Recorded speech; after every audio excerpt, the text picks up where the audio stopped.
BJP की तरफ से एफआईआर, फिर आरएसएस की तरफ से भी एफआईआर। राहुल गांधी जी की भले ही सदस्यता ले ले, बट जनता इन्हें नहीं छोड़नी। हिंसा की बात कहाँ करे? जहाँ महिलाओं पे अत्याचार होता है वहाँ तो उनकी मुंह बंद हो जाते हैं, वहाँ तो उनकी आवाज निकलती नहीं है। 2024 नजदीक है, आने वाला है, बताएंगे इनको कि जनतंत्र क्या होता है। कभी कभी कांग्रेस के पक्ष में भी दिखाया। अब आरएसएस भी पहुंच गई। अगर हिंदू की एक महिला उठाई जाए तो मुस्लिम की 100 महिला उठाओ। ये बोलने वाले मेरे भगवादारी नहीं है, वो हिंदू नहीं हो सकते। कब तक इस तरह का विरोध चलेगा? जब तक मोदी सरकार जी ऐसे कुशासन करते रहेंगे तब तक ये काले कपड़ों में हम उतरते रहेंगे। लेकिन कार्रवाई तो कोर्ट ने की है ना।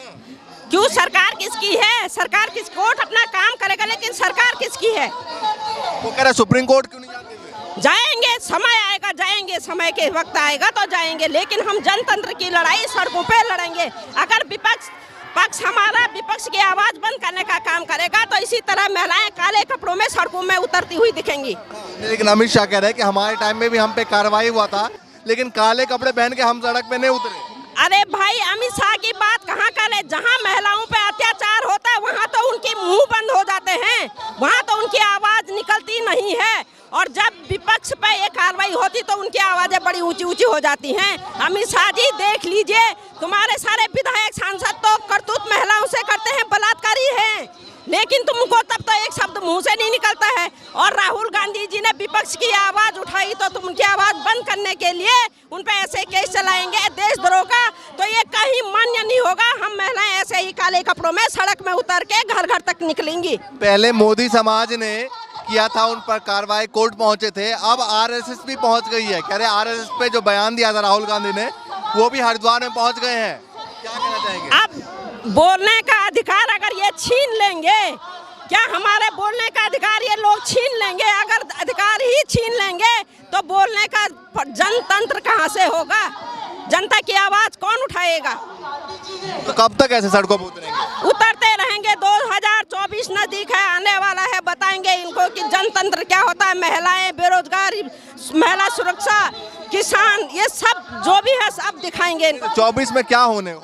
2024 में हमको इनको नीचे उतारेंगे लोग, जनता। अमित शाह कह रहे हैं आंख बंद करके चुनाव लड़ लो, फिर भी बीजेपी जीतेगी। क्योंकि वो आंख बंद करके ही अपने चंगू मंगू को बैठा रहे हैं, ऊपर देश बेच चुके हैं, इसलिए उनको कोई फर्क नहीं पड़ता जनता का, क्योंकि उनके 2-4 चंगू मंगू ही चल रहे हैं। नहीं, वो कह रहे हैं कि बीजेपी जो है वो कानून के तहत चलती है, कांग्रेस पार्टी कभी कानून के तहत नहीं चलती। वो मानती नहीं कि भाई किसी के लेकर कुछ भी बयान दे दो।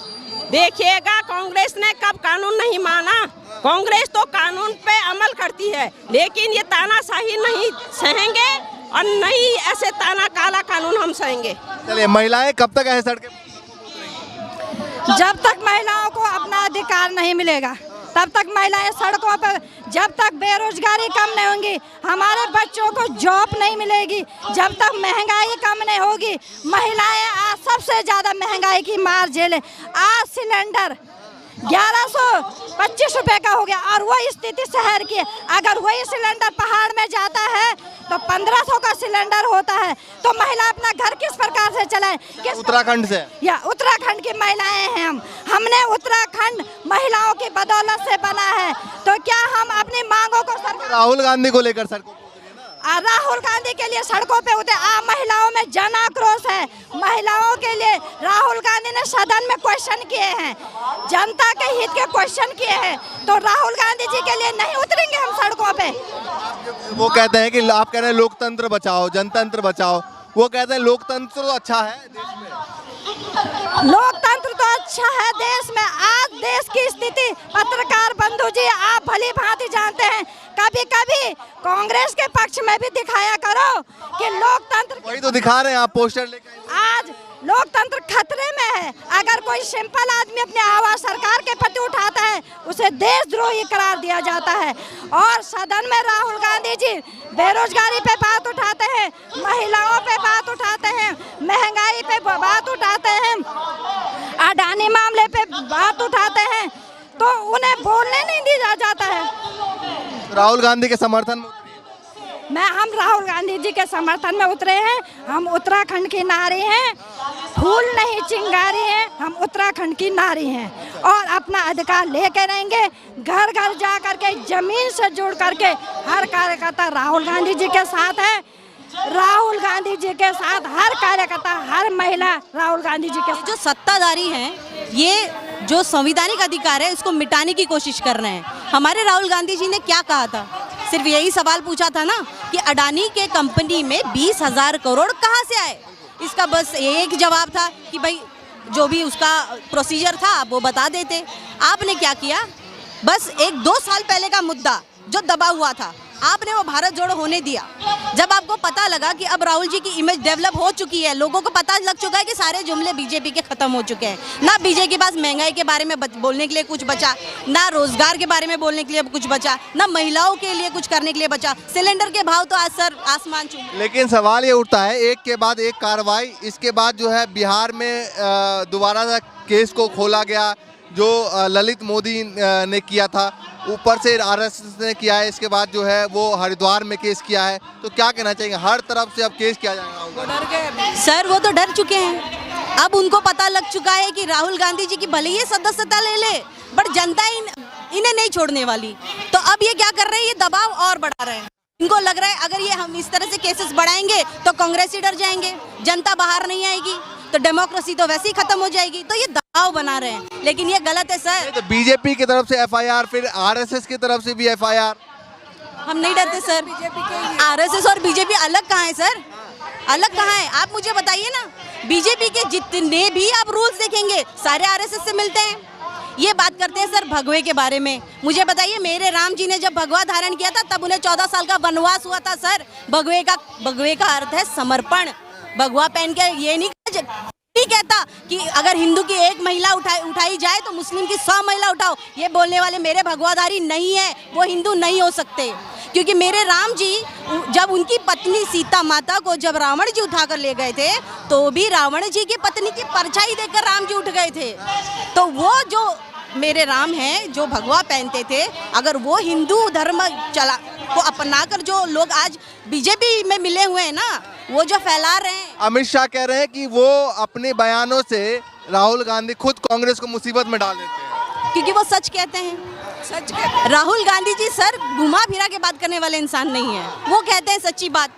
तो उसका क्या कर लेते हैं, ये बोलते हैं ना बाल की खाल निकाल लेते हैं। अब राहुल जी ने जब इनको बोला, पूछा कि सारे मोदी करप्ट क्यों निकल रहे हैं, अब मुझे बोलिए, जब प्रधानमंत्री ने पूरे स्टेज पे बोला बेटी पढ़ाओ बेटी बचाओ बेटी पढ़ाओ, ये कितने बड़े प्लेटफॉर्म पे था सर। पंत प्रधान के मुंह से ये शब्द निकलना कितना बड़ा अपमान है, हर महिला का अपमान है। क्यों तब हिंदू भाई नहीं बोले? हिंदू भाई सो रहे थे, पंत प्रधान पे तो कोई नहीं बोला। बस मोदी जी ने एक ही जुमला पकड़ के रखा है। कोर्ट के तहत कार्रवाई हुई है और इस तरीके से सड़कों पे आने से क्या कुछ होगा? सर जब अंग्रेज आए थे तब उनके पास भी कोर्ट थी। जब जो क्रांतिकारी थे वो रास्ते पे ही उतरे थे। जब रास्ते पे क्रांतिकारी उतरता है तब पैर उठाकर भागना पड़ता है सर। तब तानाशाही नहीं चलती, ना ब्रिटिशर्स की चली थी ना इनकी चलेगी।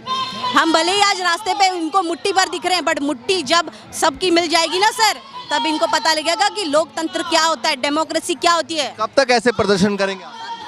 हम लोग जब तक राहुल गांधी जी को फिर से न्याय नहीं मिलता तब तक हम प्रदर्शन करेंगे, भले वो कितने साल लगे। सुप्रीम कोर्ट उनको जाना चाहिए, सुप्रीम कोर्ट नहीं गए। सुप्रीम कोर्ट में तो जाएंगे हम, अभी तो हमारी ताकत दिखा रहे हैं। और राहुल गांधी की आवाज़ कभी दबने वाली नहीं है, सारी दुनिया की आवाज़ है वो। और जैसे मोदी जी अपने मन की बात करते हैं, वैसे राहुल गांधी जी जनता की बात उनके सामने रखते हैं।